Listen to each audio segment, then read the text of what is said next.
This podcast is part of the C-Suite Radio Network, turning the volume up on business.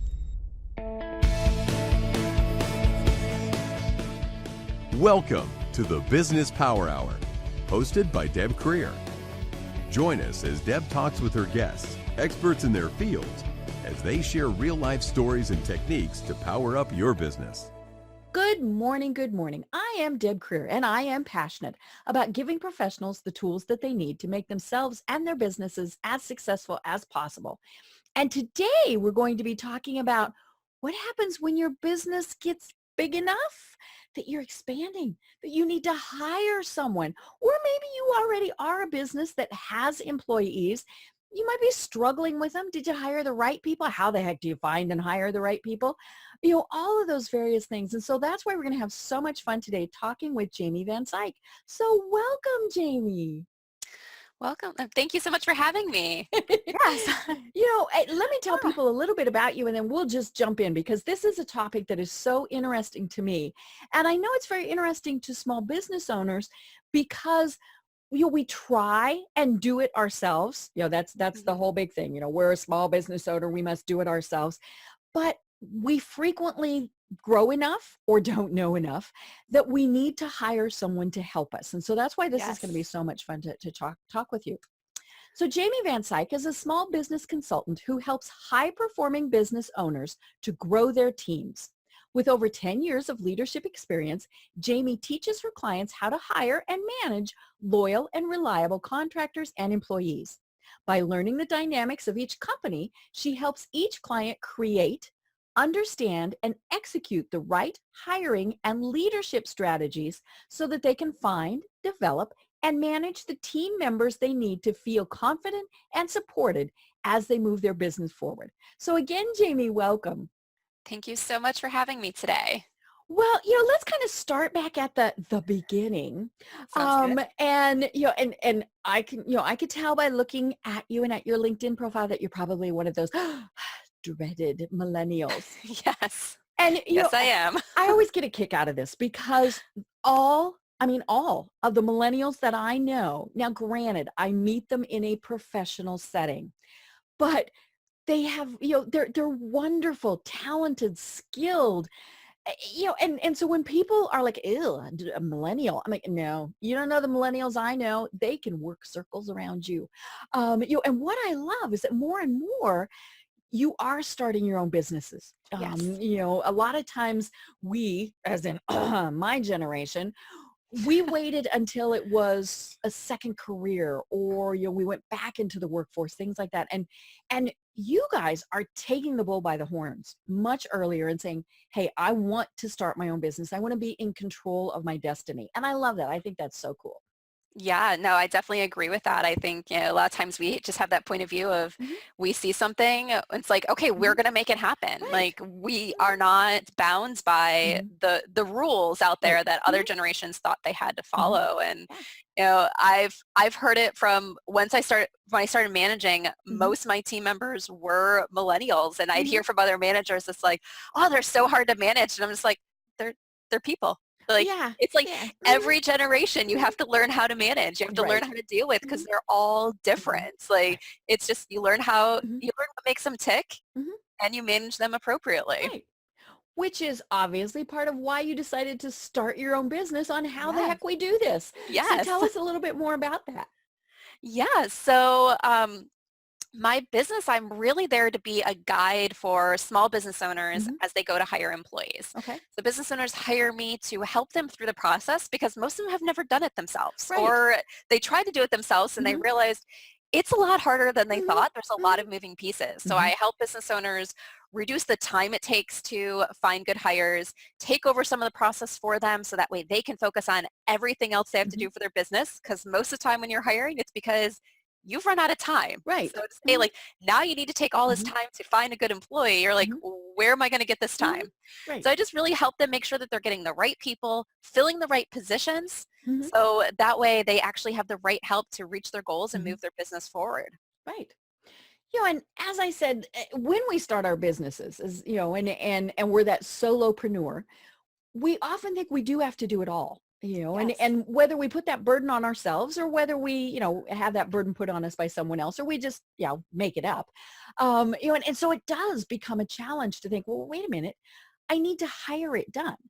And it's funny because we do that in everyday life. We hire an attorney, we hire a doctor, we hire somebody to change the oil in our cars.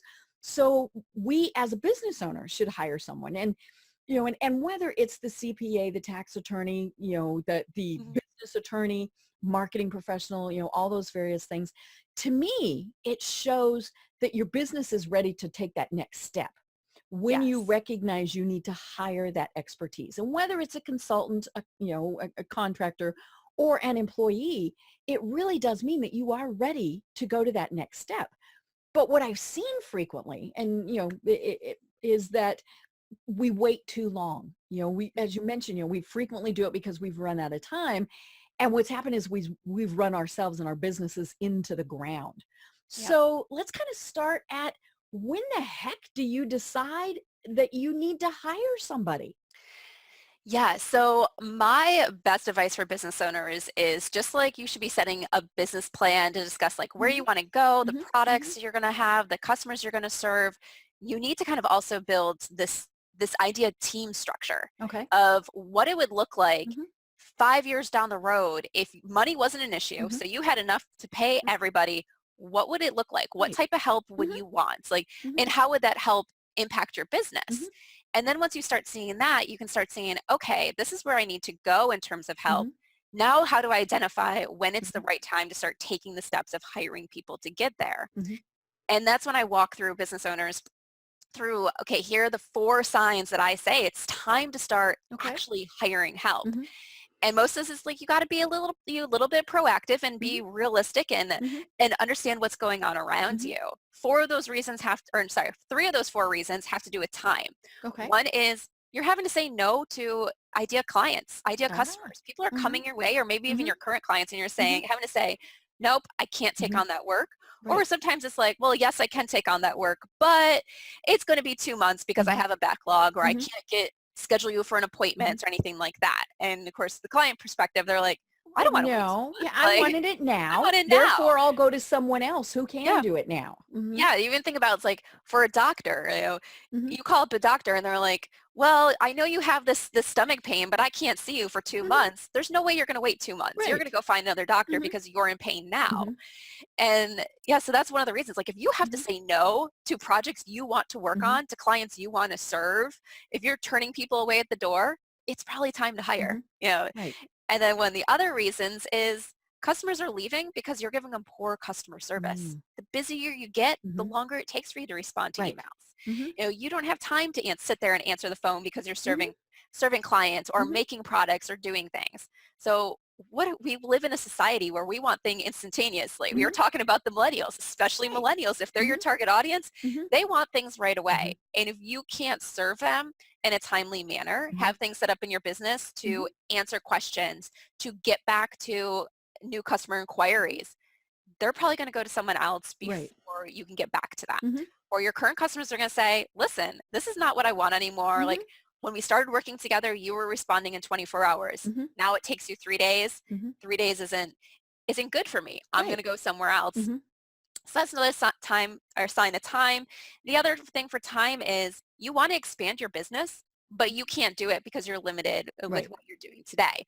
So Mhm, maybe you want to open a second location. You want to add a new product mhm, or you want to add a new service, but you physically cannot take the time to do those items. mhm. So that's sometimes where being proactive comes in. So if you're saying, well, going into the new year in 2020, I want to do this, but how do you get there? Right. How do you do Mhm, that with what you're doing mhm, today? And some people make the decision, well, I'm going to stop doing this so I can do that. mhm, But is that the right mhm. business decision? Do you Right. need to stop one thing in order Mhm, to do the other? mhm, Sometimes we shift, we pivot, and mhm, that's fine. But other times we want a business that can do both mhm. things. So we need to find out a way to make that more Right. time, and hiring is the Mhm, time. The other sign that you're probably going to need to hire someone is you just don't have the skill or knowledge to do things right. yourself.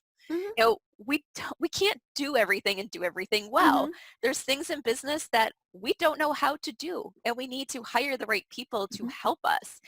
And sometimes we're like, okay, but because we're so used to doing everything Right. ourselves, we think we knew, like, I can Mhm. go take a class. Yeah. I can go I can learn how to research do it on that. Google. Yes, I can go do it. And I Mhm. always have to say, but how much time does it take you to Right. do that? Mhm. Even if you go take a class, Mhm. how long is it going to take you to Mhm. do that skill at the level it's Right. needed in order to do the project or the service or Mhm. whatever it is in your product at the Mhm. level you want it done? Mhm. That takes a lot of time. So you need to sometimes bring in the experts who are going Mhm. to do it right and do Right. it quicker than you Mhm. doing it yourself. Mhm. Right.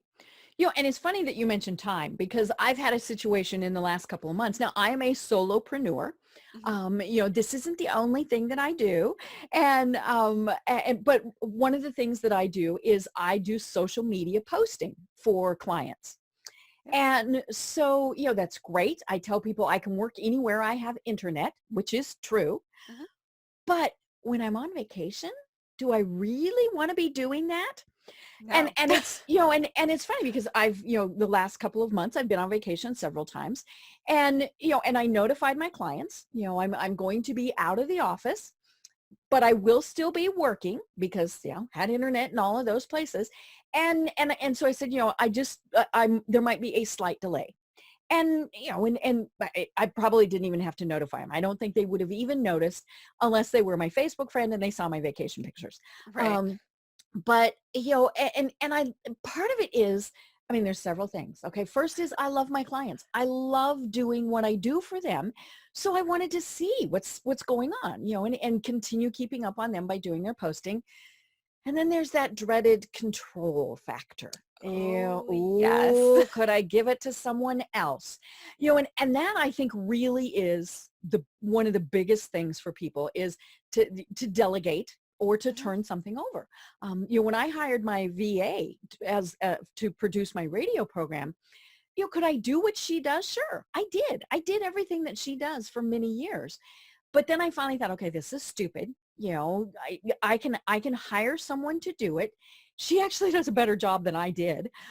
So that's always fun. But turning that control over really was one of the hardest things. And it's funny now because people will say, well, what is, does she do your, she does the social media posting for my client or for my program. And I don't even read it. She just posts it. I certainly don't review it. Now I might see it because it, Right. pops up in the feed, but, and I've had people who are just amazed at, what do you mean you don't review? Well, I trust her. I trust that she knows exactly what to do in order to post. But that's that whole thing, giving away that control factor that so many small business owners have a problem with. No, exactly. And like to go back when you're talking about having to work on vacation, like that's one thing you have to think about with one of the reasons to grow your business to the Hmm. point where you're bringing on help. Hmm. And the motivation to bring on help is you own a business, Hmm. but do you have a job or are you a business owner? Right. And Does it that's one of the own you? difference. Hmm. So when you are doing everything and Hmm. you have to work when you're on Hmm. vacation, if you have to worry about like, okay, am I going to have Hmm. internet so I can do this? Right. Or how is my business going to be impacted because Hmm. I can't do anything Hmm. for a week because I'm going someplace Hmm. where I'm refusing to get on the internet Right. or I don't Hmm. have it. Like, Hmm. then you kind of have a job. Hmm. And I always tell people, I was like, if your boss was treating you like the way you're treating Right. yourself, would you keep Hmm. working for them? And then Hmm. no, normally it's no. Like Right. you would never put up with a Hmm. boss who treats you the way you treat Hmm. yourself. Right. So Oh that's one yeah. thing. It's like growing your business to the point where you have employees or have the right contractors to Hmm. help you makes it so things can get done without Hmm. you having to do it. But Right. then that brings us to delegation Hmm. and trusting other people. Hmm. So one of the things I say to my clients all the time is, does it have to be done by you or Hmm. does it have to be done right? Right. And if it Hmm. just needs to be done right, if Hmm. it's not something that has to be done by you because you Hmm. don't need to be the face of it, you can train someone to do it. Hmm. You can teach someone what it means to do it right in your Right. business. And with delegation, like there's all these fears around it. It's I've been doing it, so there's no way they're going to do it the way Hmm. I was Oh doing yeah. it. Nobody can do it the And way I do it. Hmm. and all I can say is, well, that's 100% true. No one's Hmm. going to do it exactly like Right. you're doing it.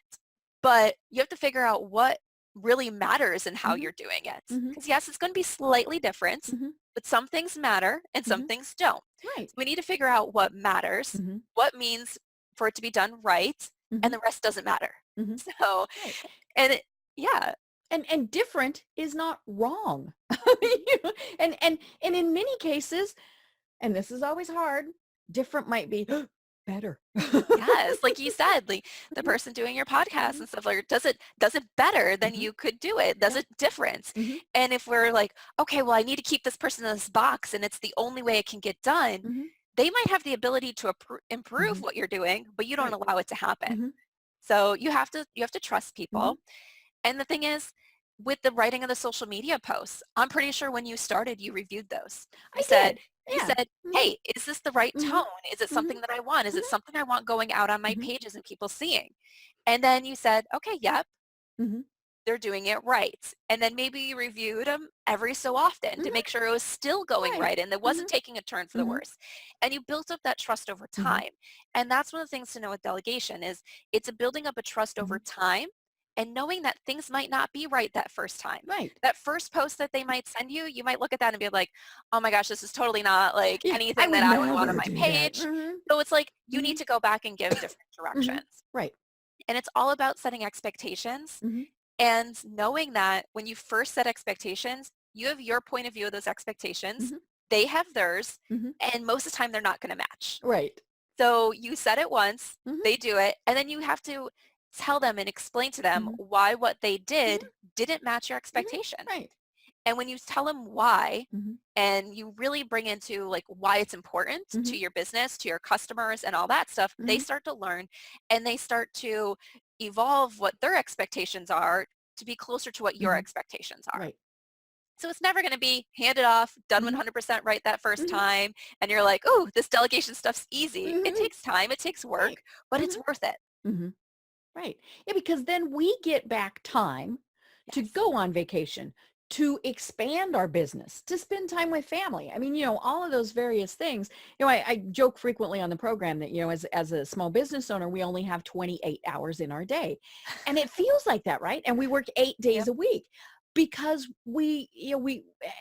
and there's a variety of reasons why. I mean, some of us just like that, but for other people, they really do feel like they have to work that much in order for their business to be successful. Yep. And in some cases, they might, because of how they've set the business up. If they have clients that are expecting you to respond on Saturday at 2 p.m., then you darn well better respond at Saturday at 2 p.m. But it comes back to those expectations again. Do the clients really need to be responded to? I had a discussion with some clients, and I frequently have this discussion with new clients where, I explain to them that just because I have a home-based business, it doesn't mean I'm available 24/7. Right. I don't work at night. I don't work weekends, and I don't, and I should put work in my little air quotes, or holidays. Am Mhm. I checking email? Am I probably working? Sure. I mean, if I can't sleep at midnight, I'm probably going to check email, but I don't respond. That's the key, because then I don't want them to think, oh, she is going to respond at midnight. But the easy way that I found is to tell them, you know, if you expect that I'm going to work evenings, weekends, and holidays, more than happy to do that. Here's a different fee for that. Yes. And then it's amazing how they discover it can wait till Monday morning. Oh, yeah. Mhm. Oh yeah, no, definitely. I know with some of my clients, because one of the beauties of being able to run your own business is to create your own hours. You don't Mhm. necessarily have to have it to be a Mhm. 9 to 5 job. Right. And so I work with some clients that with the type of business that they Mhm. run, it's hard for them to work Right. with me and us to have those Mhm. meetings during business hours Mhm. because then they're losing billable Mhm. hours with their Right. clients and they're hiring because they don't have Mhm. enough time. So to Right. say, Mhm. you don't have enough time to do everything in your business. You're going to lose billable Mhm. hours. Now give me some time so we can Mhm. discuss this so I Mhm. can help you Mhm. hire.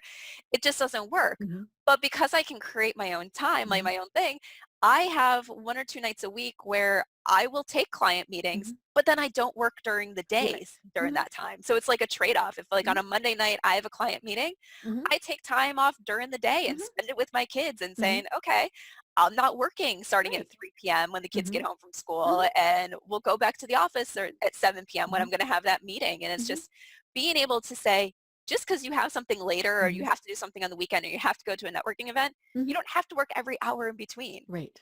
You Right. have the you have the ability to decide how you spend your Mhm. time. Mhm. Right.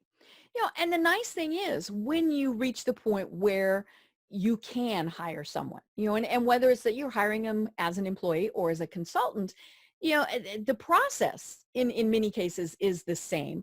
I've had it, especially employment attorneys on who have been, very clear on, there's a difference between the two.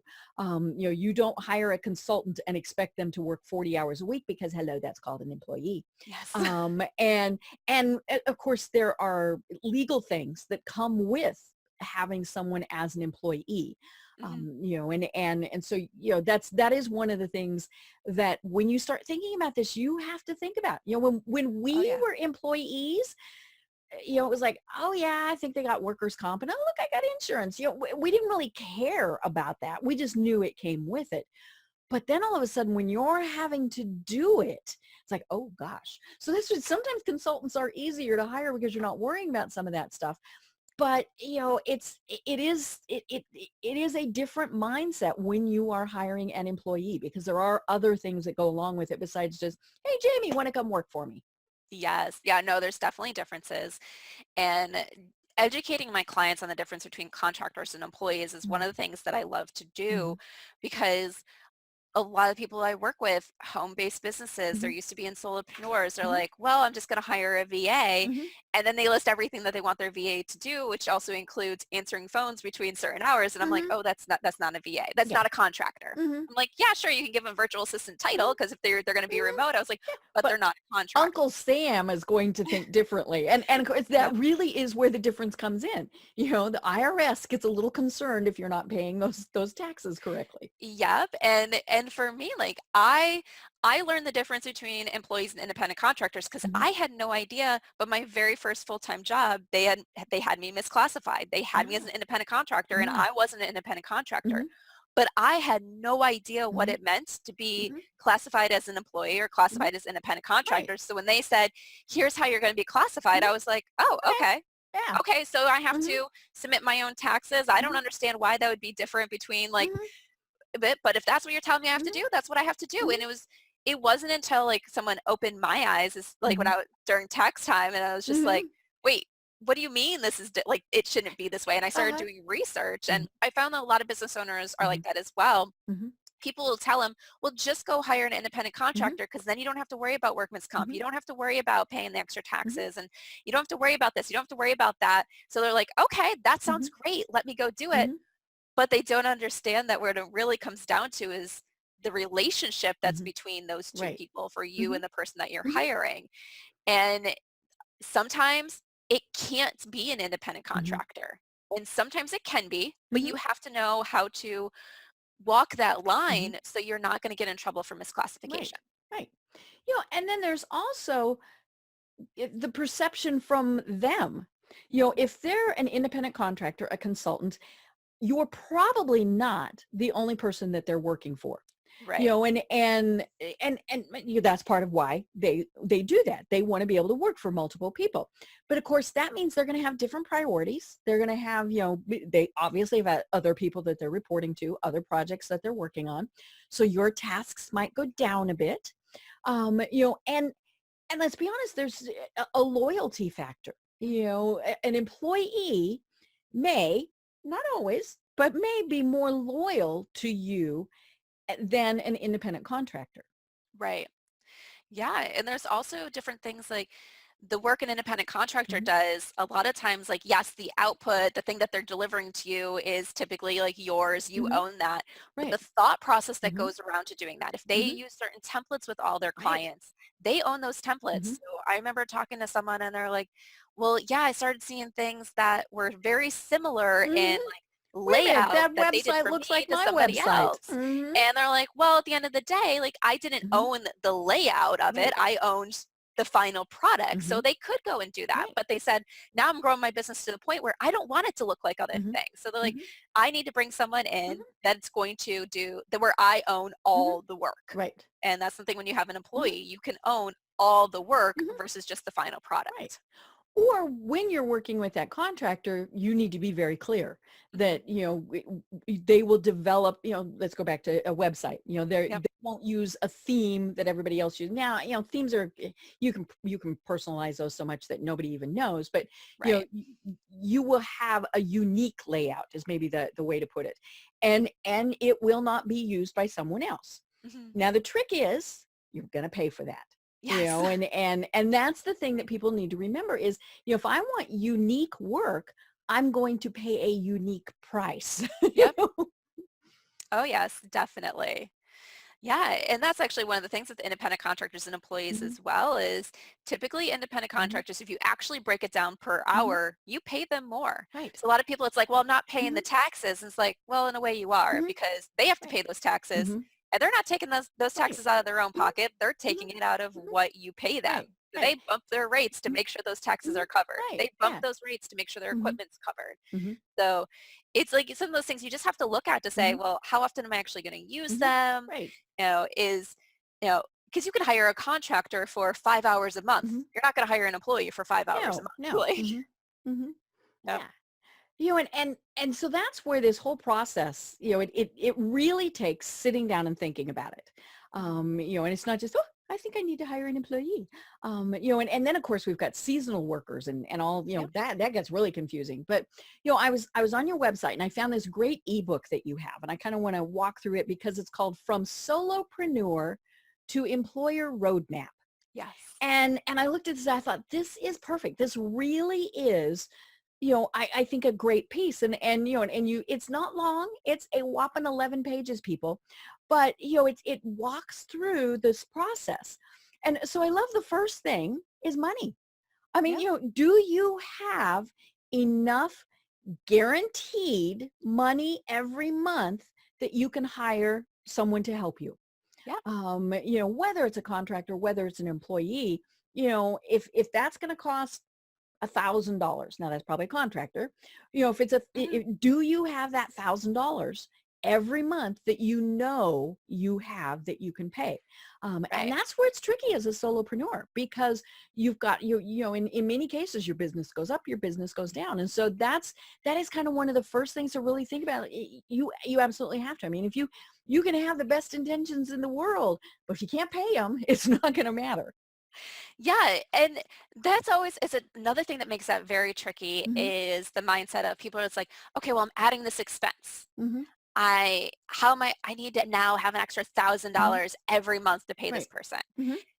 You need that extra money to Hmm. pay them at first, but that position should then start paying for Right. itself. Yes. Yes. So It should if it's generate not something, whether generating it's that revenue, you have more time to spend getting clients or whatever. Yeah. It should yeah, pay for itself at yeah, least. Hmm. yeah. But you want to make sure you have at least a predictable Hmm. amount of revenue every month. So that way Hmm. you're not ebbing and flowing and you're Hmm. not saying I'm hiring someone now because I need it. And then 2 months from now, well, I'm having my Hmm. typical downturn and Hmm. now I can't afford to pay anybody. Right. So I'm laying everybody off. Hmm. Contractors, a lot of the times, like depending on how you set up the Hmm. contract, like sometimes they do ebb and flow. Like you can Hmm. say I'm bringing someone on for 2 months and Hmm. then they're going. You can say I'm Hmm. bringing on a temp employee because it's my Hmm. busy season and then they're going. Hmm. But when you hire an employee and they expect to be with you for Right. the long haul, Hmm. they're not expecting this to Hmm. be a 1 or 2 month gig. Hmm. And then you have these like downturns that are normal for your business, but you're Hmm. not really planning for them when Hmm. it comes to employees and you lay people off. It gives a bad impression. Right. And then people are like, well, I don't want to take a job with that company Hmm. because they have a reputation for hiring Hmm. people and then laying them off 2 months later, Hmm. especially with full-time employment. If people need a full-time job, they need a full-time job and they Right. don't want to be at risk of Hmm. losing their job Hmm. because you can no longer afford Right. them. And they'll research you. I mean, they'll look on Facebook, they'll look on LinkedIn, all these various places, Yep. and they'll start seeing that trend. And even Yelp, things like that. Yep. When you have unhappy employees, they make it known. Oh, yes. Oh, yes, Mhm. very much. Mhm. Well, and that's where it's you've talked about the fact that this needs to be part of your business plan. It really does. You need to sit down and figure it out. And especially depending on the type of business that you're in. Many years ago, I worked for an ad agency, Mhm. great people, loved working for them, and that's where I thought, ooh, I want to do this myself. And part of it was because I liked that we did something different all the time. But they had one client, and this is really typical with a lot of agencies, one client that was more than 50% of the business. Right. And a long-term client, yada, yada, yada, and they fired us. And it was simply because they wanted to work with somebody new. They had a new Right. internal person who wanted to bring on his own people. So nothing negative against us or anything like that, but it was time for the change. Well, when all of a sudden you lose 50% of your income, Yep. you're probably going to lose 50% of your employees. And that was something. Now, could they have foreseen that? I don't know. But that's where part of your business structure comes in. When any business has somebody who is that much, of their revenue, it can get real tricky really fast. Oh yes, definitely. And sometimes it's all about planning. Yeah, Hmm. because you have to know that those things are going to happen. Hmm. There's clients you're working with that aren't going to renew Hmm. because and sometimes it's the best thing for both sides Right. when it Hmm. comes to the actual Hmm. relationship, what's going on. Right. Revenue, you might feel Hmm. like, oh my God, I'm losing that revenue. Hmm. But when it comes to everything else, it's the best decision. Right. Yeah, But because it's, yeah, now you've got time open up to go after those clients that you wanted to serve and you couldn't, things yeah, like that. yeah, yeah. But so sometimes you have to plan for those Mhm. things and, kind of thinking like, okay, what happens if all of a sudden I lose this client, Mhm. and start preparing, Mhm. start putting a little bit of a buffer in your Mhm. account. So that Right. way, if all of a sudden you Mhm. lose a client, can you Mhm. still afford to Mhm. pay all the help you Mhm. have for 1, 2, 3 months Right. until you're Mhm. able to Mhm. refill and backfill that Mhm. position? So sometimes you just have to prepare. I know I Mhm. was talking to someone who is actually a financial planner, and we were having this conversation, and he goes, well, I really think my next hire needs to be a second of me, but obviously I need to be able to pay that person. So Mhm. how do I pay this person when I don't have the money in my business right now to pay it? And I was like, Mhm. okay, you're a financial planner. What would you Yeah. tell your clients Mhm. if they're saying, I want to Mhm. be able to afford this thing that I can't afford right now? Mhm. And he goes, I'd probably tell them to start saving Yeah. and start like Mhm. planning for it now Mhm. and like putting money away Mhm. each month like you have that. And I was like, Mhm. exactly. Mhm. You want to go and hire this person that you don't have the funds for Mhm. today. How are you going to get those funds? Right. And start being proactive and working Mhm. today instead of it being like, Mhm. I'm adding this expense, let's figure it out. Mhm. Say, okay, if I need to pay someone $2,000 a month, I don't have $2,000 Mhm. a month right now. Mhm. How do I ramp up Mhm. my revenue so I can pay for that? Or how Right. can I start putting away $500 every month? And so that way, in a few months, 6 months, I have some in Mhm. reserve. Mhm. So as that person's getting into their role, training, onboarding, helping to start Mhm. make an impact, I have money to pay them Mhm. until my company's starting to earn more Right. revenue because I have them. Mhm. Right. And probably at the start when you first hire them, especially when you're first hiring, so this is not your 100th employee, not your 200th employee, it might be your first or your second. There is going to be a lag time. Yep. What are you turning over for them to do? Yeah, especially if it's something that's revenue generating, it's going to take them a while to get up to speed. Yep. And so you need to plan on kind of that little lag time also. Plus, you're having to spend time with them. You're not able to be doing what you're doing because you're working with them. So there is kind of that little period of adjustment time. Yeah. Yeah, there definitely is for employees and contractors. I'll just say Hmm. even for myself, like I work with someone that helps gets me on podcasts and Hmm. gets me speaking gigs and everything. And so I knew when I hired that person, it's not going to be I'm hiring her next day I'm on a Right. podcast, it Hmm. goes live and I'm Hmm. starting to get more clients because of it. It was like, Hmm. okay, well, we have to have that period of Hmm. pitching. Then there's going to be Hmm. interviews and then they're going to go live. Some Hmm. of them take one, Hmm. 2, 3 months Right. before they go live. And then it's all this like, it has to work up. Hmm. And it's not until after those are live that potentially I'm going to see an impact Hmm. revenue wise from those opportunities. Right. But if I said, oh, after month one, I haven't earned anything additional in my business for this by hiring this person and Hmm. let her go, Hmm. I would be missing everything because Hmm. things don't happen that Right. quickly. And you have to think even with an employee, they Hmm. have to learn, they Hmm. have to be fully onboarded. even if they're going to be a salesperson and going Mhm. out and getting clients, a lot of times that doesn't happen on month No. one because they're still Mhm. learning. They're making Mhm. those connections. They're Mhm. figuring out what makes your company tick. Mhm. They're learning what it means to be a part of your culture Mhm. and everything. Like in sales, even though you know yourself, like most of the time they take Mhm. time to add to Right. come to fruition. Mhm. Right. Now, one of the things that I love the most about your ebook is that you say, determine the position details. In other words, develop a job description. And that's where I failed several times in hiring a VA. And now the first couple were because Kim, my current VA, my producer, she's like my fifth or sixth VA that I've hired. Now I've been in business 20 some years. But the first couple times I hired friends. I see you laugh. Now we're not saying that's wrong, but that's a whole different dynamic. Oh, yes. And friends and family. I mean, that really is there are many people who will just tell you don't ever do it. Do not ever do it. But part of it, you're thinking I can pay them less. And I expect them to do more. All those various things. They might be really, really good at what they do. And so it makes sense to hire them. And so, but yeah, that's a whole different dynamic. But my problem was I did not develop a good job description. In essence, said, go, do. And then when they didn't go and do like I wanted, I was annoyed. Well, Right. stupid me. Now I knew it was my fault. And I told them, I said, okay. And so then when we went back and I went through it, we realized it wasn't a good fit. It just wasn't going to work out. And so when I made the decision to try one more time, I actually went through an agency, a VA agency. And so that was part of it, was they made me do this. And so I had to develop a job description. So that was cool. I mean, I sat down and I thought, okay, it takes me X number of hours to do this. It's probably going to take them longer to start with, but then hopefully less time.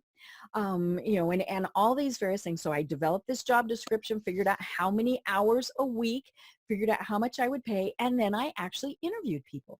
Yep. And I did it on Skype. That's the wonderful thing about technology. And I interviewed, I think maybe 10, and all were great. I mean, all really were great. The one thing that set Kim, my VA, my producer apart was she sent me suggestions. If this is the suggestion, I think, and I loved the fact that she took that initiative. Like I said, all of them probably would have worked out great, but she had that initiative. And so as her, as the person who was going to be paying her, I almost said employer, and that's not good. And I mean, that is Yep. one of those funny things. And you Yes. have to watch the terminology, Oh, because yes. yeah. But yeah, when I developed that job description that said, you will do this, this, and this. And of course I had that other line in there, like all job descriptions have, and other duties as assigned. But, I also put in there that if there was something above and beyond, then we would discuss it and determine, the fee. Right. So, it was never a surprise, and there have been times where I've said, hey, I need you to do something extra, something more. And she said, okay, that's going to be another couple hours. Okay, fine. So there's no surprises on either end. But yeah, that whole thing about developing what you need and how you need it done is one of the hardest things to do. It is.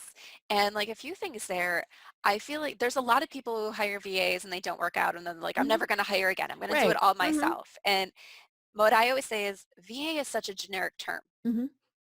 Each VA specializes in Right. something. They have their area of focus. Hmm. They don't do everything. You have Hmm. some VAs where their main focus is Hmm. social media. You have Hmm. other VAs that won't touch social Right. media. Hmm. So when you say I'm going to go hire a VA, what happens? You probably have people start knocking down your door. Yeah, I'm a I can VA, do I'm it. a I can do VA, it. I'm a VA. Hmm. And Hmm. it's like, but if you don't know what you Hmm. need, how do you know which one is Hmm. actually going to be able to do the Right. job that you want? Hmm. And you also like made comment about, people could be really good at what they Hmm. do, and they probably are really good at what they Hmm. do, but is what they do what you need? Right. So kind of going back Hmm. to that, it's like Hmm. it has to match. If Hmm. what they do is not what you need, it doesn't matter how good they are. It Hmm. doesn't matter the results they've got for Hmm. someone else. You need someone who's going to get results with what Hmm. you need. Right. That's why you really need that job posting. You need that job description. And a lot of people think, well, job postings, job descriptions are for employees. No, before you give anybody money in your business, you need to know what it means to be successful in that role, Right. what tasks you want them to do. The worst thing you can do is say, well, I need help. I'm going to hire someone like a VA. And once they get in, we're going to figure out what they're doing. Yeah. No. Like, no, like you need to figure that out before so you get the right person. So you hand off the right tasks. So you're not paying someone for work that they end up not doing, like for time that they're not spending, because some contracts, some VAs, they'll pay, pay them hourly. Other ones, you're paying a flat fee Right. for a set amount of hours a month. So if you don't give them work, you're still paying them that fee, and you don't want to be throwing money away on stuff you don't need. So it's always making sure that you're hiring for the right stuff. You know what that is. And I always say, you know how it's going to impact your business to have them do that work.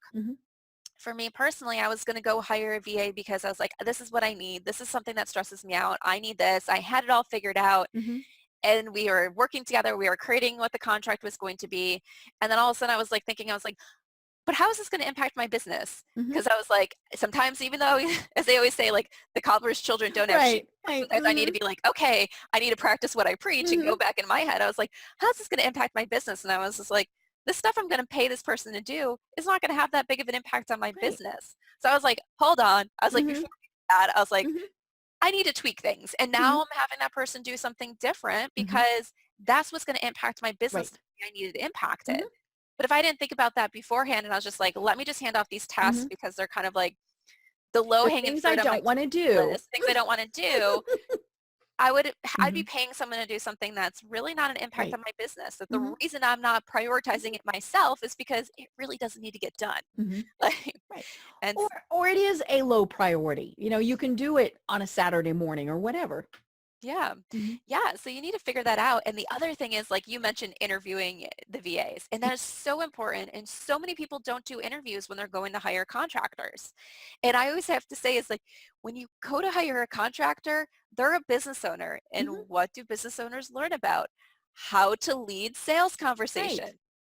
As a business owner, you've probably taken a class or two on sales and how to lead those conversations, what to ask people to tap into their emotions, their feelings, and everything when you're on that call. So they say, yes, I need this. Right. And that's what those people are doing to you too. So you have to think about it as just like, yes, you already know that you need their help.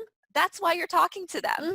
So you need to make sure that they're the right person, that it's the right fit. And you need to lead that interview and ask them questions just like it would be in an employee because they're doing work. And most of the time you're having a long-term relationship with them. Right. Yeah. I mean, you know, I've worked with Kim for 3 years, you know, and there are probably things that I could turn over to her, more things, but for now we're good.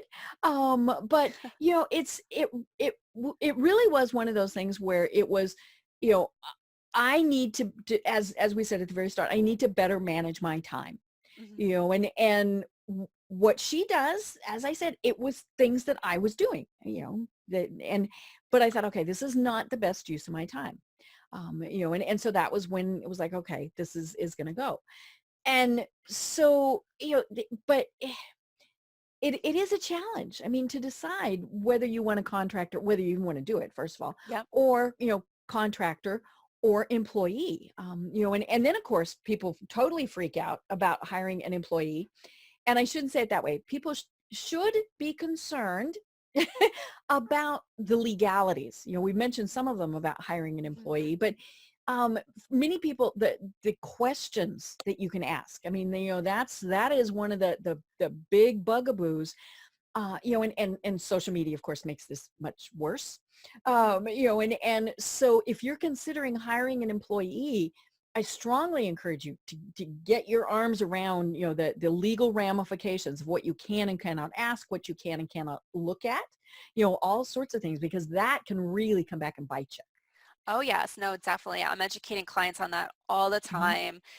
Things that you would think like it's no big deal to ask, or things that you would say in an interview and being like, no, you can't. Like one of the things is, okay, you greet a candidate at the door, you're walking them, like if you're doing an in-person interview, or even like online, like you're kind of having that like chit chat before you start the real interview, before you sit down. And let's say like they are coming in person, Mm-hmm. and you ask, were you able to find the place okay? And they're Mm-hmm. like, oh yeah, I know this Mm-hmm. area. My kids go to school right over there. And Mm-hmm. you're like, oh, what would the first thing you'd want to do as a person? You'd be like, oh, well, how old are your Right. kids? Mm-hmm. Well, you can't do that, Mm-hmm. because even though they brought kids into Mm-hmm. into Right. the conversation, Mm-hmm. if you continue down that Mm-hmm. conversation, now you're learning about them, their family dynamics, their Right. kids and everything, and then Mm-hmm. they can say you discriminated against them Mm-hmm. because they had kids. Mm-hmm. So sometimes it's like, it's learning to walk that Mm-hmm. line of, how do you still be polite and Mm-hmm. personable in an Right. interview but Mm-hmm. not get yourself in legal Mm-hmm. trouble and Right. stuff like that. And it's like always one of those things. It's like, you got to just be so Mm-hmm. careful not to lead the Mm-hmm. conversation to where it Right. should. Mhm. Yeah, if they bring it up, as you said, that's one thing. But then then it is, what do you say after that? Yep. But it's interesting. I was working with a young girl one time. She was just out of college, and I was working with her on her LinkedIn profile. So she was looking for full-time employment. Now she was sharp. She graduated with honors, all sorts of things, and she had this fabulous LinkedIn profile. She had done volunteer work, all these various things, and she's getting crickets. I mean, there is nothing that's going on. Or she'd go in for an interview and never even hear from them again. So, and I'm thinking, I don't get this, and we did, I worked with her on sample interviews also. I mean, she knew what she was doing. Yep. So I go to her Facebook page, and which was public, and that's the other thing, folks. Be careful about what your privacy settings are on Facebook. We've talked about this on other things, but and so everything she had was public, because she's of that generation that you share everything. Right. And she was recently engaged. And it was so sweet, because she's gushing about her fiance, and we've got pictures of her in her dress, and all these various things. And I mean, it really was sweet. There was nothing inappropriate there. However, she talked about the fact that her fiance was taking a job out of state and she'd be moving. And so right there, it was like, red flag, red flag. And so she just completely took herself out of the job market simply by those postings. Now, as a potential employer, they couldn't ask about that, because that there's all sorts of things there. They couldn't even mention that they saw that she was newly engaged, because that could lead to, is she going to have a baby soon? No, can't ask those questions. Right. But and so I told her, I said, so what we did with her was, she addressed it in her LinkedIn profile. She said, I will be moving out of state fairly soon, relocating to state X. And then, dang, she got all sorts of calls and interviews. But, it gets tricky when you're looking at hiring an employee. What can you look at? What can you say? And then we've got ageism. I have people who, back to LinkedIn, will post a picture of themselves that's 20 years ago or even 10 years ago, because of ageism. They don't want somebody thinking, well, I'm 65 years old, or whatever, and so they'll post a picture that's older, or they won't post a picture, and I tell them, no, don't do that, and post a current picture. I'm sorry, there is this thing called truth in advertising. I joke, but yeah, I mean, if I see somebody and it's a big disconnect, then I'm immediately thinking, what else is wrong? So social media has made hiring. Yeah. It's actually really funny because being born in the 80s, and that Mm-hmm. time, obviously social media wasn't a thing, Mm-hmm. but women being discriminated in the workforce Mm-hmm. of like not even getting Right. interviews Mm-hmm. was a big thing. Mm-hmm. And so my name is Jamie, spelled the way where it could be Right. boy I know. or My girl's producer name. was like, he, she. And then my middle name is Lee, L-E-E, which is typically more the Again. masculine Mm-hmm. Right. spelling of it. Mm-hmm. And my parents, like, one of the reasons they said is they spelt it Mm-hmm. that way because when I was going to go for a job interview, they didn't want Right. people making a Mm-hmm. decision on whether I was male or female Mm-hmm. based off my resume. Mm-hmm. They wanted give me the opportunity where I Wow. could show up at an Mm-hmm. interview, prove my worth, Mm-hmm. and not people making decisions about Mm-hmm. me before I stepped into the room. Mm-hmm. And that's actually one of the things I'll tell my clients all the time is I'll have clients that'll be like, okay, so after I get a resume, I then go and spend 10 minutes looking on social media. And I'm like, okay, please don't. I'm like, don't do that. And they're like, Mm-hmm. why? And I was just like, well, I'm like, technically there's no law saying you cannot look at social media. Right. They did say things where you Mm-hmm. can't ask people for their passwords and Mm-hmm. all Oh, that yes. stuff. Like, Mm-hmm. but when it comes to what someone Mm-hmm. puts out there in public, there's no law against it. Right. However, the discrimination laws say it doesn't matter how Mhm. you find out the information if you Right. use that information to Mhm. discriminate. Right. So if you go to someone's profile and you realize that they're part of a political Mhm. organization or that they have kids or that they're a certain Mhm. race or a certain gender or a certain Mhm. age, and then you decide not to interview them based on that, Mhm. or that person can say, I didn't get the job because I heard that they went to my Mhm. Facebook profile and they learned this, Right. you're going to have a pretty hard Mhm. time defending yourself in a Mhm. court of law with the discrimination lawsuit. Right. So I always say just because you can doesn't mean you Mhm. should, Right. and know that just because someone can't win a lawsuit doesn't mean Mhm. they won't try. Right. And so there goes all of the money that you saved. Yeah, yeah. So I'm Mhm. always like, so I always ask, like, what do you want to learn when you go to someone's Mhm. profile? Right. And so like I have a client I'm working with now, as part of his thing he wants to learn is, do they really know and understand social media, because he wants them to do just a Mhm. little teeny tiny bit of social media management in their role. And I was like, Mhm. well, let's ask that. Right. But most platforms you Mhm. use where people can submit their resumes, Mhm. you can ask questions. Mhm. So now we specifically ask about their Right. social media management Mhm. like background. Mhm. Do they have experience there? I was like, so now you don't need to go look at their profile. Right. Mhm. So we can avoid Mhm. putting you into potential risk Mhm. of going to look at people's Right. profiles.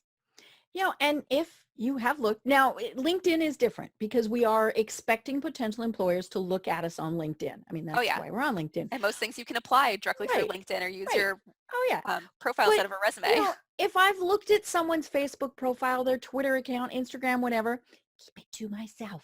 Oh yeah. Don't say anything. Just don't mention it. Don't open that door. Don't do anything that could potentially lead to a problem.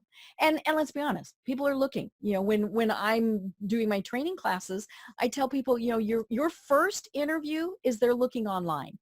Then they decide if they want to meet you in person. Mhm. So be very careful with what you're putting out there. Yep. And then especially if you're a contractor, because if Hmm. you're a contractor, you have websites, Hmm. you probably have a Facebook business Right. page that's probably attached to your Hmm. personal page. There's so many people that they'll post a lot of business stuff on their Hmm. personal pages as well. If you're involved in Facebook groups, you're Hmm. interacting most of the time as Hmm. yourself, which means people go to your profile Right. to then get to your business Hmm. page. So when you're running a business and people are Hmm. hiring you as a Hmm. contractor, they are seeing that Hmm. stuff that you put out Right. there, even if they're not using Hmm. it, like using what's on your Hmm. personal profile to make a decision. Hmm. But then at the same time, as a business, if a business owner is going to go and put out like their political affiliation or their religion Hmm. affiliation or anything like that, Hmm.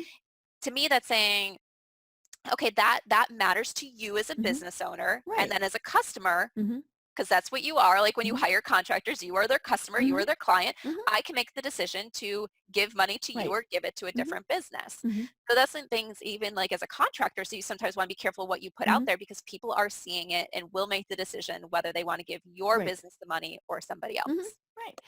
And for some people, they do that as a way to eliminate people. Hmm.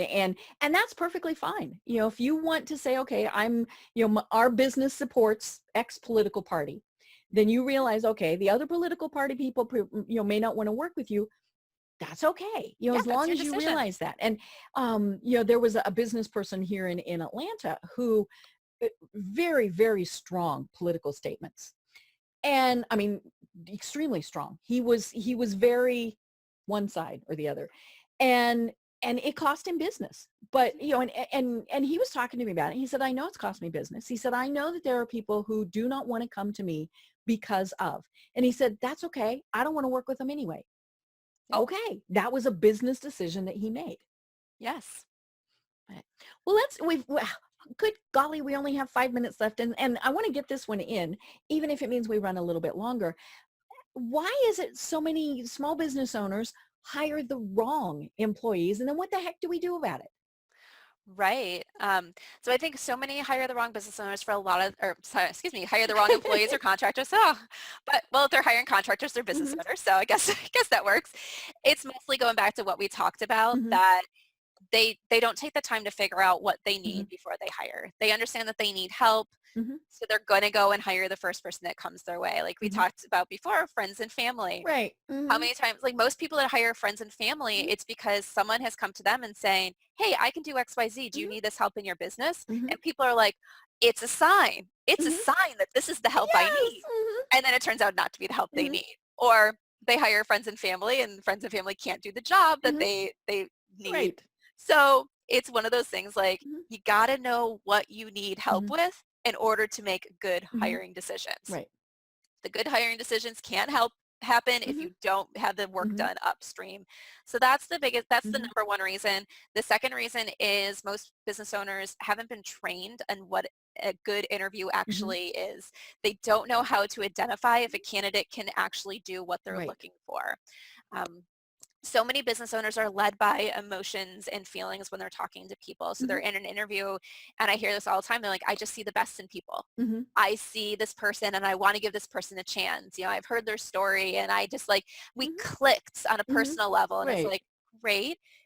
You want to click with your employees on a personal level, your contractors on a personal Mhm. level because you need to build those Mhm. relationships, but you also need to make sure they can do the work. Mhm. So you Right. need to make sure that you're asking the right questions Mhm. in that interview. And what do most people do? They go to Google and say, top interview questions to ask for fill in the blank of the title. And then they get these Right. generic Uh-huh. questions. And I always say, do you know why you're asking that question? And Mhm. they'll be like, no, because Because or they'll it's say sad. it was on a list. Mhm. And I was like, but if you don't know why you're asking that Mhm. question, you don't know what you're expecting to hear. Right. Yeah. You don't know what a good answer is Mhm. and what a bad answer Mhm. is. And therefore, I'm like, it's a complete waste of your time Mhm. to ask that question. So you need to know the position you Mhm. need to fill, why you need to fill that position. And once you get that information, you can start looking to say, what does it mean to be successful in the role? Mhm. And then ask questions to prove that a candidate can Mhm. be successful in that role. And then after you prove that they're successful, can be successful, then you can use those emotions to say, well, which person do I actually Mhm. want to work with? Right. Like, who can I have the best relationship Mhm. with and get along with in the office? Mhm. And sometimes you don't click with them, but they're the best person for the job. And Yeah. and that's maybe the thing to remember is, okay, we might not be drinking buddies, but they're really going to help my business. Yeah. And that's something you have to understand though, is like you might not want to hang out with them outside of Mhm. work, Mhm. but especially if you're in a business where you're going to be in an office Mhm. together, you need to click enough to be in that office Right. together because you spend a Mhm. lot of time Mhm. together and Mhm. they need to fit your culture as Mhm. well. Because if you're a business of two, Mhm. that person makes up 50% of your Right. culture. Mhm. Mhm. Right. And yeah, and yeah, so there are definitely things that you have to make sure are there. But then of course the key is if it's not working, end it. Now there might be some tweaks. I mean, did you describe it correctly? All those various things. But if you need to end it, end it. And again, that's where it's hard when it's friends and family. When I had to fire someone that I was friends with, I kept her on and this was, years ago when I worked at a big company. I kept her on much longer than I should have because I didn't want to hurt her. I knew this was Yeah. going to be bad, and all these various things. And of course, it did a disservice to everyone, Yep. because, she wasn't doing the job the way she should have been, and which meant she probably wasn't happy there. So, letting her go was the best thing that could happen for everybody. But, when you make that decision, just do it. Don't, and that's kind of your gut. If this is not working out, examine why. Is it because you didn't do a good job description? All those various things. Is it something fixable? But if it's not, then go ahead and cut that cord. Yeah. Well, it's interesting. Like one of the first employees that I ever had turn in their notice on me when I was in corporate, Mm-hmm. it was because we had a conversation and she wasn't happy in the workplace. I mean, Mm-hmm. we were doing things to fix things. And finally we were talking one day and I was like, okay, we've done a lot. We've fixed a lot. We've improved Mm-hmm. a lot. You still don't seem happy. What's going on? Like, what can I Mm-hmm. change? And she listed stuff. And I was like, you realize that's the job. Like, Right. I can't change that. No, you That's what you have to were do hired that. to do. Mm-hmm. And then I blurted out of my mouth. I was like, well, maybe this isn't the right job for you. Mm-hmm. And then I was like, oh my gosh, I can't Yeah. believe Oh, ooh. I said that. Like, am I going to get in trouble from my Mm-hmm. manager because I just told my employee that Mm-hmm. maybe she should quit? Yeah. Mm-hmm. And then an employee came back to me a few days later and was like, she told me, she goes, well, I'm actually going to leave at the end of the Mm-hmm. year. She goes, but that conversation, she goes, the best conversation I ever Mm-hmm. had with the manager because it made me realize that Right. I am not happy here. Mm-hmm. I don't think I'll ever be happy Mm-hmm. here. And I need to find something that's going to Mm-hmm. make me happy Mm-hmm. versus working a job every Mm-hmm. day that I'm miserable at. Right. And sometimes we have to understand this. Mm-hmm. Like, yes, we need someone to work for us, but we don't want our employees to be miserable. So if it's Right. not a match for them Mm-hmm. either, Be happy, like help them move somewhere else, Mhm. help them find something. Sometimes you need to give Mhm. them that push and motivation and Mhm. have those honest conversations to really figure out, is this a fit? Does it Mhm. work? Right, right. And it is about, as you said, those honest conversations. Now, again, there's legal aspects, don't, Yes. we're not telling you to say anything and everything to them. But, and if it's a contractor, you might have a clause in the contract with them that says you have to give them 30 days or whatever it is. I mean, make sure that you're doing everything the way you should. But yeah, it is one of those, it's tricky to hire the right people. It's tricky to keep the right people. And then, when it's time that they go on their merry little way, that's okay too. Yeah, it is. So, well, Jamie, we just barely scratched the surface on this. And I think it is such an important topic, especially for our listeners and our viewers, because we are in a position where maybe we're hiring a VA, maybe we're hiring a consultant, or maybe we have reached the point where we need a full-time employee or more. Yeah. And so I think this is something that we definitely want to continue.